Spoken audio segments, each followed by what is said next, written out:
But you know when you play soccer and then like you play barefoot, then... That ball. I know that ball. Yeah. So like for someone like me, I don't know cricket. No one hits me, Anna. You've had that. Welcome to episode 3 of Off the Bench. I'm Sin Jazz and Jazz, given to you by yours truly, Leila Arison. Unfortunately, she couldn't be here with us today. She decided to go from Off the Bench to the comms box at Hong Kong Sevens and Singapore Sevens. Leila, we're thinking about you. As you can see, she kind of disappeared with the mics as we went with it. But anyways, the show must go on. And I have a special guest here. I have Chloe T. Tryon. Chloe, welcome. Thank you for having me. I'm a bit disappointed that only episode 3, but it's fine, I'll take it. That's a shame. That's a shame. She's starting guns blazing. It's fine. But Leslie, thank you so much for joining us. Thanks for saying my name. We have a tradition here. Before we start any show, we cheers. Okay. So what would we cheers to today? Okay, we're going to have a cheers to life. Eyes are everything. Eyes are everything. Eyes is everything. Cheers to life. And apparently finishing off the calendar. Yeah, we almost That's there. me, 31 in December. Jeez. Okay. Those are the pleasantries. Oh, man, we try to find you. Oh, is it? You took long. IPL. You took your time to get here. That's why you're not the first episode. Okay, it's okay. You had to be the third. But, Chloe, if you had to change a shirt with anyone in the world, man, woman, professional athlete, who would it be? That is a really tough question to start with. That's the whole point. If I could change one person, Virat Kohli. Ooh, Virat. Come okay, on. cool. Like, you can't go past that guy. You can't. I think every year someone says something about him if he doesn't score runs, and he just turns up over and over again, and his numbers are ridiculous. I don't know how he does it for so long. So I want to just change shirts with him. Hopefully he can teach me a couple of things. Well, we're hinting the women's IPL just finished. Yes. You had your chance. You had your chance. So that's on you right there. Yeah, I know. It's a tough one. I think it's just because we finished as soon as they were about to start, and we weren't in the same place. If we were in the same place, maybe I would have stalked him a little bit, maybe. I believe you. And you know what? You've got this tendency of liking to go... Two-time champion? Yeah, champions in, a week? Yeah, and then what do? You come back home and you go again for the Lions. And how was that, coming back and just playing domestic? I think I was just really happy that I finally got a game. I think with the calendar we have, Proteas and then obviously the leagues, it becomes hard to have time to play. But I'm so happy I got to be there and be part of the finals and win it and hold the trophy with the team. Oh, that's amazing. And I mean, I missed it because someone decided to have the flu just before. But again, we must do. I must give other people a chance, you know? It's okay. Like, I had to just give you a Lions cap. I needed it. It's debatable. Thank you, man. But anyways, Chloe, just tell us, who is Chloe? Chloe's a special person, quite unique, very chilled, laid back. I know I love hanging out with people and being with family, but just bringing people together and just sitting on the couch talking stories. You don't call them stories, you call them stororos. Stororos, okay. Yeah, that's my word. But, you know, growing up in Durban, we know that Durban's got a rich history of cricket. And I mean, you're a legend there at Kingsmead. I think you started off your career there. And walk us through that journey, just starting from just grassroots levels all the way through. And I mean, you just moved here 2 years ago. How was that for you? Yeah, I grew up in the small part of Durban. I've got to give a shout out. It's 45 minutes away on the south coast, Ifafa Beach. It's a really small place. Okay. Everyone that I know still stays there. I grew up in the backyard playing with my dad. He actually got me a cricket pitch there. And I had to bowl after school and before school. And I had to bowl line and length and hit balls every day. And that's kind of how I started. And then going into primary school, just played a lot of the boys. And finally made my way to Durban. Started joining the KZN girls and... Wait. So if you're bowling before school, what time is your dad waking you up? Yeah, it's very early. It's 5 o'clock, we were always up. Okay. And at a stage, when I got back late from school because of sports and stuff, it was the floodlights came in. I never had floodlights? Yes. Before we never had, and then we had. So then that was the problem after a while. So bowling under lights is nothing new. Yeah, it's nothing new. It goes back. And I think in the place that I stayed in, we were at the bottom of the hill, so it kind of echoes. So, you know, every other day someone would come past the house and say, hey, we heard you playing cricket at like 10 o'clock in the night, just screaming, Azza, the whole night. My dad and I just playing. So yeah, it was every day. Oh, man. I wish I had that start. Yeah, And I mean, like, obviously, I think then you kind of knew what the intentions were to go pro. It was never like, how was school for you? Yeah, I was always outside. I didn't want to be in the classroom. I don't think I wanted to learn anything. I just wanted to be outside. At that stage, I didn't know there was women's cricket. I was just watching a lot of the men, watching a lot of test matches. I kind of enjoyed that more than anything else. Played a lot of the boys until I realized, oh, there's actually women's cricket. So let me get involved at under 16 level and under 19 level. And who was the first person that you met from the women's game there in Durban? Dinesha and Trisha. So I was playing club cricket in a place called Cater Manor in Durban, and I was playing with them, and I was about maybe 10, 11, and they had just started playing for South Africa, and that was when I first found out there was actually a women's team, and I played every weekend with them, and they kind of took me under their wing and took me along the journey. And I mean, I can remember, like, so I came into the team when, you were around for a long time. Yeah, I was around. You were around. And I can just see from idolizing them to being their teammates, how was that for you? It was weird in the beginning because, you know, they were always my role models. I wanted to be like them, and then playing alongside them, I got to learn so much. And I was just like, this is a little bit weird because I kind of look at them like coaches. So I was like, hi, and I didn't know how to speak or whatever, but they're just really chilled, and they wanted to teach me along the way and get me up to the level that they were at. And I could see the level and the difference that it had. So I wanted to get there, and they just took me under their wing and took me on the journey with them. Yeah, and I mean, how was that first camp for you? How old were you? And how was it? Like that first camp? Okay, my first camp was tough. My first camp was tough. It was actually in Pretoria High Performance Center. And John Bailey was in charge of everyone, and he started speaking to me in front of everyone, and I didn't know what to say. And he was like, I don't think you've made a good impression on me. How old were you? 15, just turned 15. Okay. And I didn't know what to say. I didn't know what to say. I think he was just like, I need someone that's going to talk here. And I just didn't say anything. No, you talk a lot. I know, wait. Back then I didn't talk a lot, mate. I was quiet. I was so quiet. I was really quiet. So yeah, I need someone to talk to. I was just shy. And then eventually saw my skill, and he was like, okay, we see something in you here. So. Yeah, and then how did that progress? So you were 15, and then in age 16, you made your debut. How was that year for you? Yeah, it was tough. Like I said, coming into that environment where you had Chandra Fritz and Griselda Brits and players like that, and Shibnam Ismail was there. I was scared. I was like, there's no way I can compete with these girls. The level is too big. I'm still like a little kid. Like I don't know what to do. I actually had a net session when I met Shibnam Ismail, and she bowled me in the indoors in Centurion, and I just stand there and face her.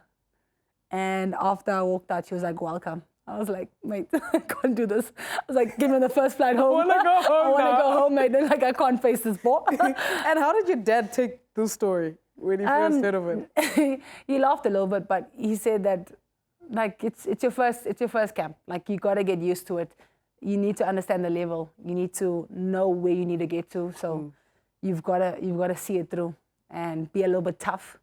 Yeah. And yeah, I had to be tough. No, you had to. I remember Muzzolin Daniels, my first camp, shabby, classy, in one net. And I looked at Coach Hilton, I was like, do I really have to go there? Yeah. Can't I go to the spinners? It's like, no, sissy. Oh no, my leg is paining. Can I just stay out of the net? Make an excuse, I literally wanted to pull a cramp right there. And I just remember afterwards, Coach was like, oh, not bad. I think you can manage anything now. Yeah. And I was like, I think so too. And like, they were just bouncing everyone in that net. And I was like, jeepers, this is mad. But I don't know how you did it. And I remember like just Fritzy, the person that she's at, like she's got that whole authoritativeness about her. Yeah. It's like this way or the highway. Yeah. And how did you take that, especially as a naughty 15-year-old? Wasn't that naughty. But anyway, I was scared. Like Sardefit's a fantastic player. I loved watching her play. She's one person that I've loved watching back because no matter who she faces, she don't care.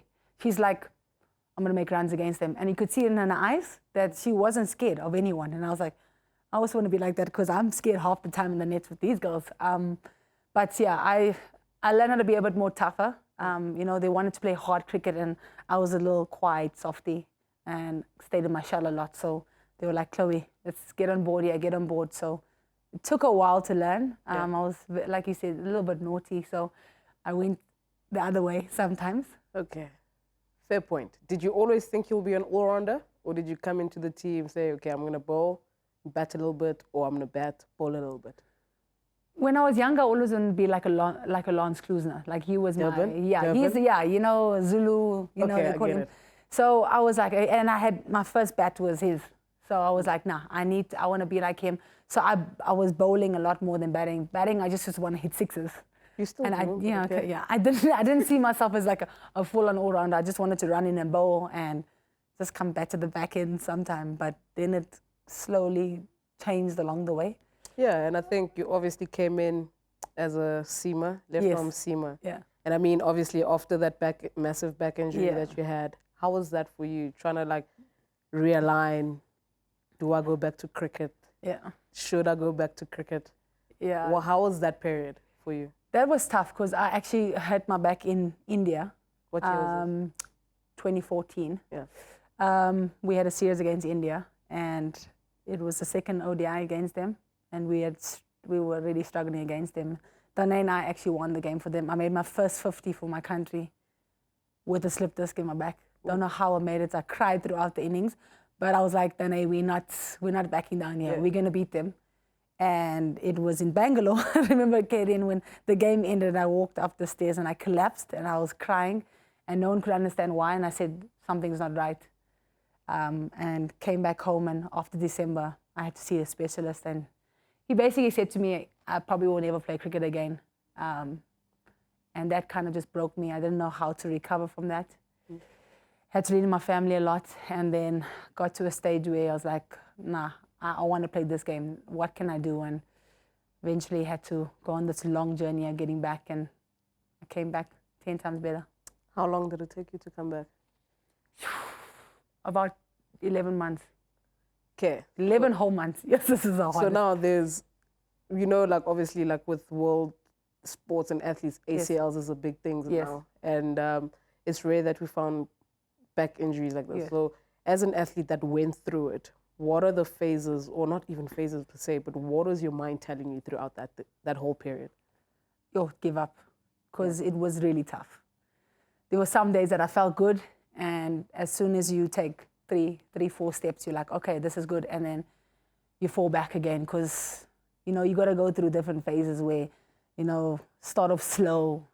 Just the walking in the beginning was hard, because obviously getting a cut in your back and getting your spine standing up and just bending down, and it was hard. I couldn't even do that at a stage. So I had to, I don't know how I got through it. I prayed a lot. My family prayed a lot for me, but they supported me throughout, and I felt that they always had my back. I was like, you got to keep going. No matter how hard it is, just find a way. On those bad days, just find a way. And I kind of just leaned on those days when it was hard. I was like, just stick through it. Yeah, like, you know, I will commend that, because 11 months away from the game, you're questioning, am I even going to have a spot when I come back? Yeah. Because now this was during that time where the game was slowly progressing. Yeah. And I mean, not even long after your injury, the contracts came into play. Yes. Yeah. Were you part of the first few names that came in with the contracts? Yeah, so the first few that came in, I wasn't. The next batch I came through. That 14? The 14, yeah. Correct. Because the first 6 were, there were 6 people. So it was Marizon, Dinesha, Marshall Swallow, Shibs, Trish, and there was one more, I forgot them. Classic? No. Aya? I'm trying to think. Could be Aya, yeah, could be. Yeah, so there were 6 of them that came through. That was 2014, and then I was just the next batch where the 14 came in. So I was still with my injury through that time, and I was like, mate, am I even going to get one? Didn't know at a stage. I was like, wait, been away from the game too long. So I didn't really know, but yeah. Yeah, and like, you know, just from like past experiences, being away from the game, one, you don't know anything. Because for me, the toughest thing was actually keeping up with cricket because I wanted nothing to do with cricket. Yeah. Did you ever go through the same experience where you're like, I really do not want to know what is going on with my team? Yeah. I'm supporting them from afar at the moment. And some people might call it like, but you're not supporting them. It's like, guys, I've got my own demons that I kind of have to face. Yeah. And agreed. Andrew, I feel you. We're in the same boat there. I know exactly how that feels. I think that's why you and I and the Steroros, we linked same WhatsApp group, yeah. And I mean, one thing about you, Chloe, like after injury, I mean, you had another surgery. How was that different compared to the last one? Yeah, much different. I guess I was prepared, you can say that. Yeah. But I felt that I'd went through it before, and I felt that I was still a bit younger then, and I didn't really know how to manage it properly. And now I've got all this experience, and I think I'm a little bit more strong-willed in getting through it. So I had a lot of support around me, but I knew what I needed to do. So I kind of said, once it's time to hit the ground running, I'm just going to go with it. And yeah, I made a quick recovery. Very quick. It was very quick, yeah. Yes, I was running before I started walking, it seems. Exactly. I don't know. And I remember just Webo would be like, we don't know about Chloe. Next thing is like, oh no, she'll be ready. Yeah. And I just remember just your determination and just getting over the line. I think you put team first before anything because we had a World Cup to get to, and you knew that you had to kind of get games behind your back before before you good one before you actually got to the World Cup. And I think when I look at that and I just look at the different people, one, before your fitness, we could say, wasn't the greatest. And then now the person that was 30 years old going through the same injury. Yeah. How was that? Yeah, it was tough. I always say, you know this, return to play is the worst. Zayn. Oh, I love my Zayni. But it's hard. It's double what you need to do. And you feel like it's really tough. But I knew I could get through it. It was just about starting and figuring it out along the way. And my body was broken every day, but I knew it was going to benefit me. So I just said, Zayn, let's just go. Is it just me or with Zayn? Especially when you're coming back from injury or whatever it is, you always say, ma'am, trust me. Yeah. And that time you're saying, trust me on day one. And I'm like, Zayn, I've got tour in 60 days and you're telling me to trust you? And I'm looking at this calendar and I'm looking at what you're telling me to do every week. And I'm like, mate, I can't even do this. I can't do this. Are you, man? And then you see Tempo run, you're like... He's like, just trust the process. Do what I tell you to do and you'll get there. And I was like, okay. And I've listened to that once and it's worked. So I'm like, stick with it. Yeah, you know what? I trust him. Yeah. I trust you. Yeah, I trust you. You're an OG because, hey man, you'll be running like those mass runs and you're like, I don't know if I'm going to be able to play the World Cup. And then you get to the World Cup, you're like, oh, Webo, you beauty. Paid off. Nah, but I think that's where the professionalism comes in with women's cricket, especially like how we started maybe in 2016, 2017, and then he came to us during COVID. Yeah. And then from there, the miles that he actually made us do and where we're at, finalists. I mean, we didn't even have a changed 11 throughout the World Cup. None at all. We literally had the same 11 from game one all the way to the final, and no one was breaking. He's the OG. He is an OG. He's an OG. You deserve your flowers, Webo, and I am giving them to you. Yeah. And, you know, as much as we fight with him all the time, I think one thing he's taught me is you don't have to necessarily know what the end goal is. Just trust those people that actually care about your game and just go with them. Yeah. Because next thing you'll be standing on the field and you'll be like, oh, I've been here before. And I think that's the beauty of where we find ourselves. Yeah. I think when you focus too much on the end goal, getting there is blurry. You just focus on everything you need to do before you get there. Yeah. It'll be a breeze. So you believe in just living for today? Living for today, because I feel like, you know, we all have goals. We want to get to a final. We want to win a World Cup, but we got to get there first. And we can't just expect to just go over and be like, oh, we've made 2 finals. We can do it again. Nah, every team's going to come 10 times harder at us. So we need to focus on every single game there. So live for today, give 200% today. We sit back, we chill, we discuss the next game, and then we get to our goal, and we will get there.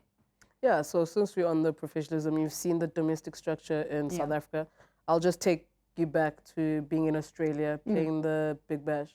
How was that, especially like 2019 for the Hobart Hurricanes? How was that coming in? Look, I'm happy that we've grown it a lot in domestic, and there's contracts and there's girls coming in that are playing really good cricket, and we've had an under-19 World Cup now too, which is fantastic. I absolutely love watching them play and seeing the talent that we have. Because playing in Australia and even playing in a place like England, the standard is much higher. We know that they've been professional for a long time, but you see the standard is so much different, and that is why they've got so many cricketers that are coming up that are knocking on the doors and putting pressure on everyone. So we want to grow the game as much as we can. So happy to see that it's growing in South Africa, and domestic teams are getting stronger and the skill is getting better, and they're taking more time on the skill. It's not just like before, people have to go and work and it's hard to train, can't go and train one day, and now they've got time to actually focus on what they need to and help their skill and get up to the top and play for South Africa one day. Yeah, and I mean, you part of the OGs, the originals. OGs. Old OGs. The old, no, you're not old. Maybe 15 years in the game, but you're still fine. Yeah, I'm all right. But like, these past few episodes, we've been speaking about just the likes of hockey, the likes of rugby coming up, Banyana coming, like they now after the AFCON, you saw the changes. Yes. Because you were an OG, where you started, where there was literally nothing. Yeah. What would you say worked for the team? And when we look now and we're playing, we're like, oh, jeepers, we're fully professional. How was that? And what was the goal in mind? I mean, Marizan is still there. You're still there, Class is still there, I is still there, and I will count you guys as the OGs. Yeah. You guys have your own corner there. Yeah. How was that? And what advice or what would you say worked for the team to get where we're at now, especially with the contracts? Because a lot of times, like, no one is supporting hockey, but how was that period for you guys when you were there? It was hard because I felt that we didn't have a lot of, we had obviously Cricket South Africa, we had the facilities at the HBC and it was great. But we had one tour a year, and we'd come on camp just before the tour. And then once we were done, it was done. And that was when the game was like slowly, and I started getting into it, where there wasn't a lot in it. We didn't have a lot of, like I said, a lot of tours, but we had some backing, and we had a momentum that was on our backs the whole time, and they were supporting us, and they said, we just need results. So we just knew every time we played, results are going to help us get more. And eventually got the contracts, and I think the pinnacle for us growing it was 2017 World Cup in England, when we obviously lost in a semi-final, but we were never in anyone's radar going into that World Cup, and people didn't really support or understand that there was a women's team. And we went there and we actually played amazing cricket, and they were like, wow, we need to invest in these girls. And I also feel like you need someone to take a risk and be like, we will need to invest, because the only way you can grow women's sport is investing. 100%. Invest in it, and I'm telling you, it's gonna benefit. Sometimes you can't only just wait for the results. You've got to invest, because that's gonna help them get there. Yeah, because I look at Banyana as a prime example. As soon as they invested in that team, you just saw stature by stature. Same as us, stature by stature. And I think my heart is sore, because I also used to play hockey, and I also left for the same reasons, because there was not really much backing. And I think from a hockey standpoint, if I was still a hockey player, I'd be like, guys, it's a non-brainer. Yes. We kind of need to get the results in order to actually knock with a voice. Because I always feel like we're knocking, but then get to international stage and we like, oh, we're not getting over the line. But also in hindsight, Chloe, if you don't invest, how do we get over the line? Exactly. So it's like it's a catch-22. Yeah, I agree with you 100%. Like, that's exactly how I feel. It's so tough, because you're like, we really want to win, but it's just that there's no backing here. And I think in order for us, I think with women, we just resilient and just in our own way. And I think once you literally give us an inch of your support, we'll give you everything. 100%. And you saw like how momentum came in. The next thing after momentum, we literally, Cricket South Africa was like, ooh, there's something here. And yeah, I think it's absolutely brilliant. And the women's game is changing. Yeah, women's game is changing. It's all about women nowadays. It is. Come on. We're the best. And you know what? You're a double centurion. You got 100 T20. Yep. You got 100 ODI. Man, You are old. Thanks, Jay. How is that? Like, where you know that you've literally played Centurion on this side, Centurion on this side. How is that for you? And going back over with your floodlights, that little girl that was bowling and not even knowing you'll get here. How is that? Yeah, it was surreal. I think I obviously got the 100 ODIs first, and it was in Durban. And I hadn't played one game at Kingsmead. That was my first game, my 100th game, in front of my family, my friends. I took that moment. I think I cried a little bit. Unfortunately, we didn't win the game, but it was just an amazing moment. I had maybe about 80 family members there, and just wearing Tryon shirt and singing the anthem with me. Yeah, it was a moment I'll never forget.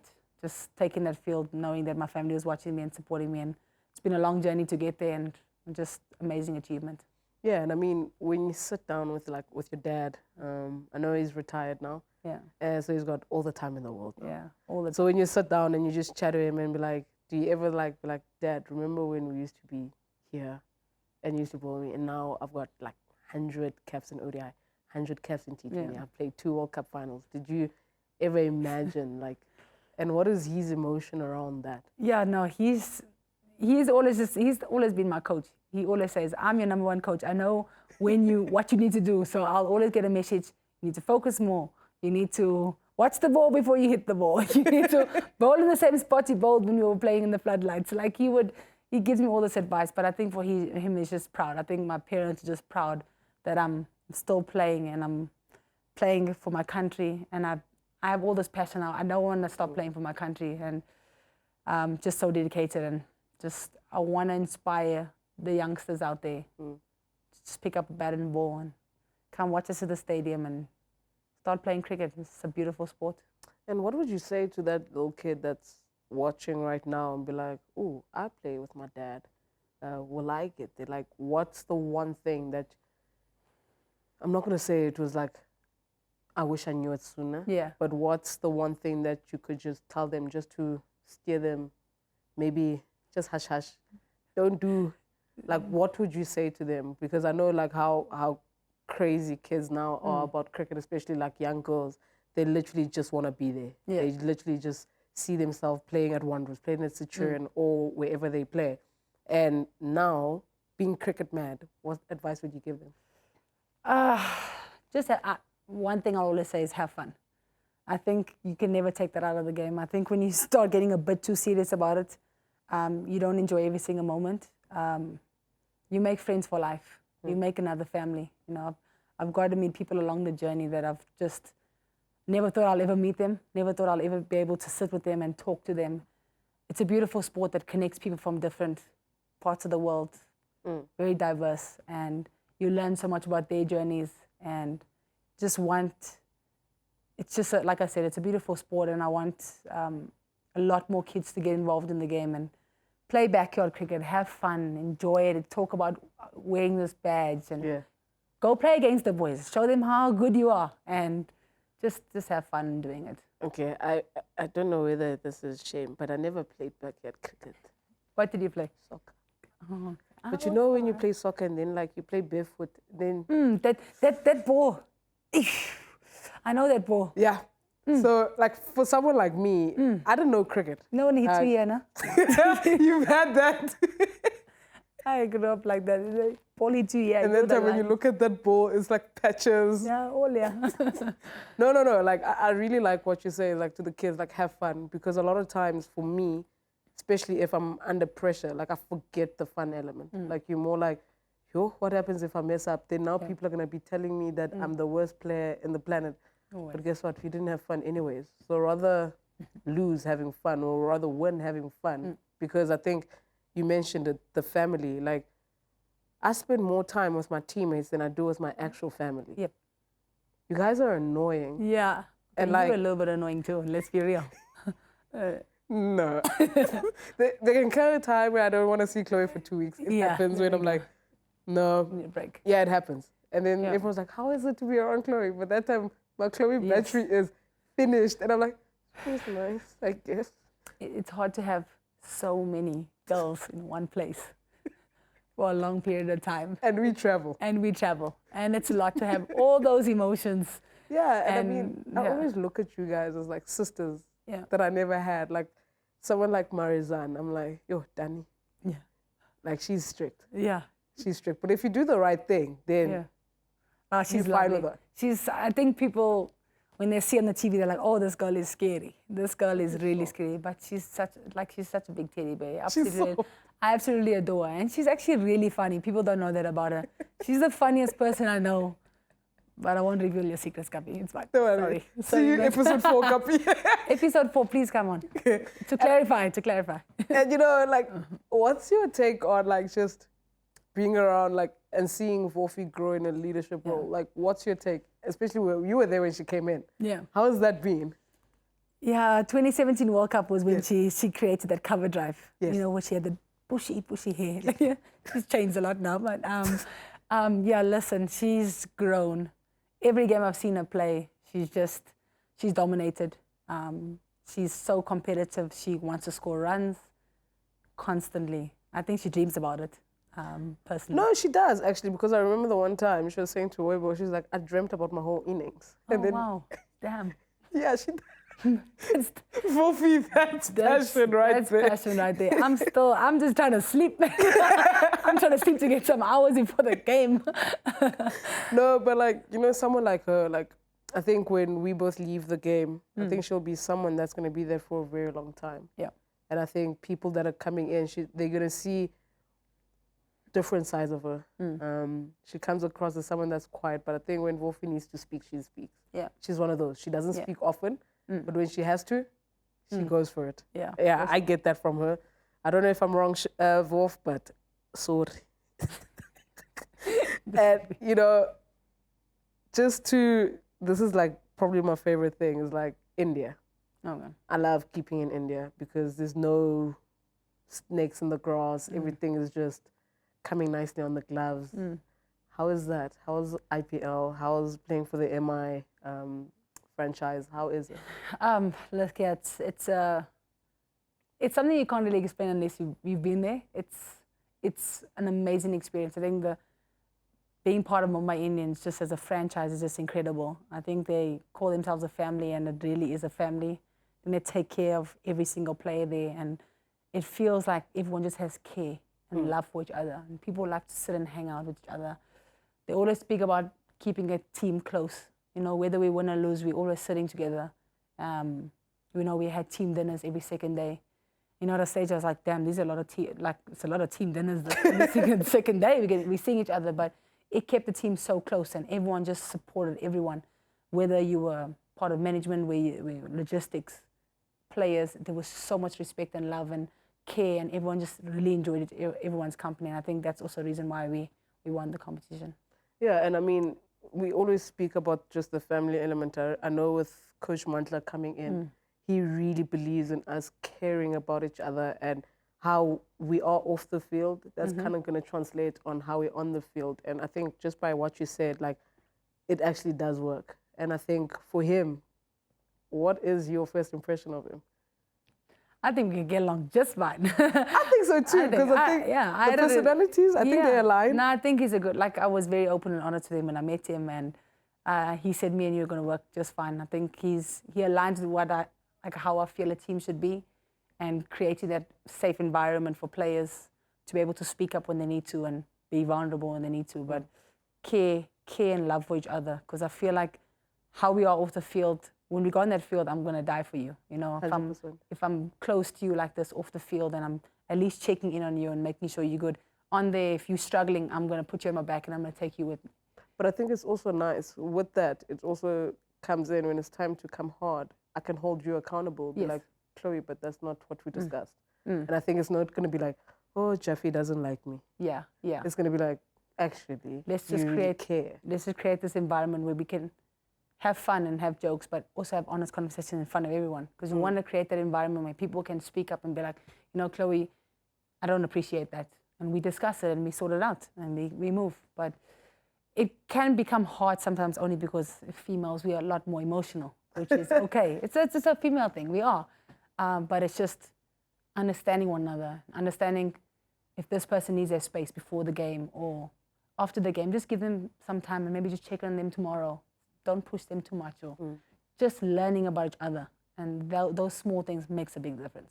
Yeah, because I think for me, my dream environment is if I'm having a tough time, I'm not afraid to be like, guys, it's rough now. Yeah. And I think once anyone or any team gets to that point where a player, a management, because I think a lot of times we'll focus more on the players, but we'll forget about our management. They also go through stuff. Yeah. So if we're able to be like, guys, we're going to be, for example, take, what's the longest tour we've had? A month and a half? Month and a half, yeah. Take that, for example. The first 3 weeks, it's done. Then, Everything is running smoothly. Then everything with women, things start sinking, and then it's just war. And I think when everyone is just in that element and be like, guys, I'm not okay, I think that will answer any question that you've ever had. Just going to Chloe and be like, Chloe, not today, mate. Yeah, literally. That's just what I said, like being able to have conversations with one another about that and being vulnerable. Doesn't help as well on tours when you lose.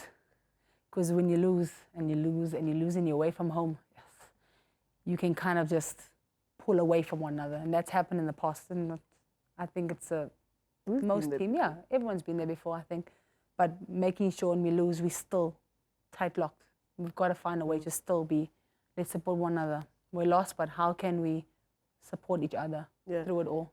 How was that World Cup final defeat for you? How was it? It made hurt. It was tough. I think I still feel it. Yeah, I had whiplash the England series. For me, in England series was really tough. I think a lot of times, for me personally, I neglected how taxing it was to actually lose the World Cup. You know, when you brush it off to people, like, yeah, I'm okay. But then actually I'm not okay. And if I could change anything, I think I could have just spoken to someone about it sooner. Instead of like coming out 3-4 months later and we still like, it still hurts. It was tough for me. I had to leave straight from there to the WBBL. And I think the first 2 weeks I was like, I don't want to be here. I don't know why I decided to come here afterwards, because I was still thinking of that final. I was still thinking of what happened. It's almost like a blur. And disappointment, because we had a goal on what we wanted to do and we just didn't get there again. And it's almost like we let South Africa down. You let yourself down, you know, all these kind of things. So yeah, and you know, what's the difference for you between the Cape Town one and the one in Dubai? Cape Town, listen, home World Cup was next level. It was a vibe. Yeah, every game was a vibe. You know, playing in pole, PE, just atmosphere was amazing. To see the stadiums full every day, I was like, mate, like this is next level, and they're here to support us. And we were like, okay, we're doing it for them. Let's go. They got us through that World Cup. I think so too, because I remember, like, I'll always go back to just that Sri Lankan game. Remember how we were warming up and we looked around, we were like, yo, it's another day of just patches of fans. Yeah. But when we came out after that team huddle and then we went to sing the national anthem and you looked around, you're like, oh. Everyone's here for us. Oh. And then England, that semi. Yeah. Oh, man. I still smile about that. I remember everything that happened in that game. Literally everything. Nadine coming in and we're under the pump changes the whole narrative. Yeah. Aya comes in. Aya doesn't celebrate for wickets. But that was the first time I saw that emotion from her. Oh. Yeah. There's so many things I think about in that semi-final. I was like, mate, like, there were times where I had my hat in front of my face. There's actually a picture of it somewhere.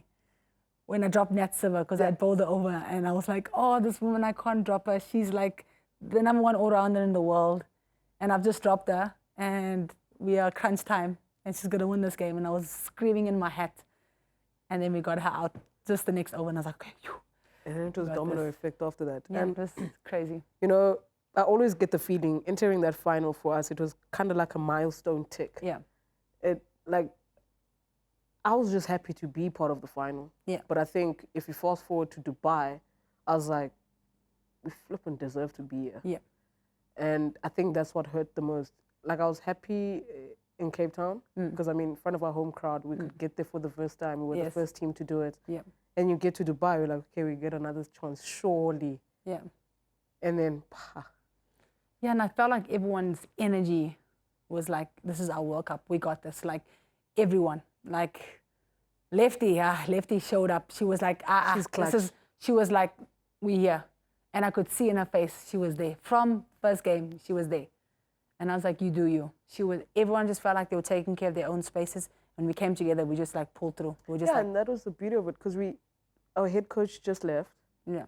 We had Dylan stepping in, and Dylan was more like, girls, if you focus on what your job is, things will fall into place. And literally that's what happened. And remember when we were training there at the academy and we weren't sure if we've qualified or not? Yeah, we were just sitting there. Have you qualified? Everyone's training. Everyone's like coming out of the nets. Have you qualified? Like everyone's And Australia's training with us? Yeah. Oh, that was tough. Yeah. Oh, that was tough. And then like just when that confirmation happened and then Lefty's like, we can't. Because remember, we don't know what NRR is. Yes. Yeah. And then we hear that we're playing Australia regardless. And you're like, okay, cool. Yeah. Nah, the energy was just good. I felt good because, they're the number one team in the world. Sometimes you're like, oh, you really want to play them in the semi-final. When the World Cups, you look at their numbers. No, I think they're the best person to play in the semis. But I feel like we kind of had a bit of an upper hand on them. I felt like we cracked them before. Yeah, at home. We cracked them at home. Australia. And we were like, okay, we can do this. And going into that semi-final, everyone was like, in it. Because I just remember like how even the team meetings were, like how everything was just, every coach brought their different views and it was literally on point. Yeah. And I mean, you had a proper coach there, Paul's. Yes. Mr. Paul Adams. How was he during the World Cup? Because obviously I didn't work with him a lot. He just told me to help you guys with the fields and everything. Yes. But how did he help you guys, especially the spinning group? Because you guys actually pulled us through with Sune, Lefty, and yourself. And how was that, just learning from him? Oh, listen, I love watching him when I was younger. But he has so much knowledge about the game and understanding like when you come into the game, when you need to bowl, what feels you need to have, the options you have. He was so open to learning and understanding you as a person and a player, and then saying, okay, let's put our minds together. This is where you need to bowl. This is how you need to bowl. And he was just so supportive the whole time. Every single game, he would give us feedback, where we bowled, percentages of where we bowled, where can we be better.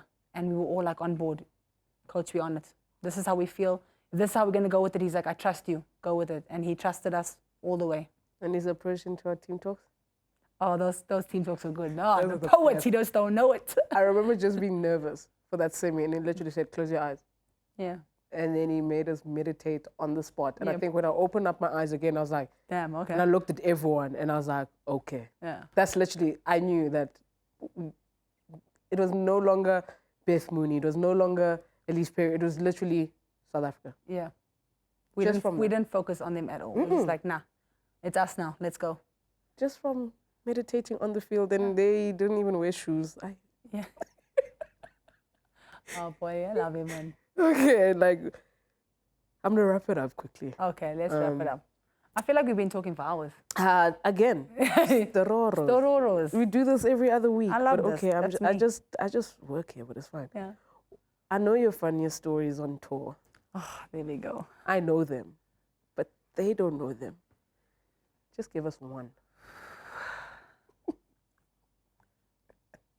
Okay. Okay, I'm going to give one story that no one knows. Including me? I don't know if you know this, yeah. So I made my debut as a 16-year-old in the Caribbean. We obviously lost in the group stages. We never even got past the group stages. And I said, I'm going to follow the girls down the road, 2Ks down the road. Let's just walk and see what's there. And obviously everyone's older than me, and I'm just tagging along. And everyone was just on the beach enjoying themselves, and I decided to maybe do things I wasn't supposed to do and maybe indulge in a drink as a 16-year-old, because maybe I was a little bit gullible, if you can say that. And then I decided to walk home, and then I don't remember what happened. And then I just woke up to someone carrying me home. Chloe? Wait, the story ain't done yet. Wait. The story ain't done yet. yeah, I had passed out in the bush. Is that why they call you Bushy? Yes. Yeah, there you go. First tour for South Africa. Yeah. Her nickname is... I learned from my mistakes. You learn from them. But yeah, I was a 16-year-old. And I just decided to walk home, and then I just don't know what happened. And then they found me in the bush. But I'm so glad that you're safe and you walked away with a nickname, Bushy, that stuck for the longest time. Only now when you got to maybe your 28, yes, it changed to Chloe. Yeah, Coco. Oh, Coco. Yeah. Coco. But anyways, guys, thank you so, so much. Chloe, thank you so much for coming. Thanks for having me, Jack. Appreciate you. Even though you never come off the bench, you're always there playing. You don't know what the bench is, but thank you so much for having us sit down with us. Please like and subscribe, and see you at the next episode. Cheers, guys. Bye.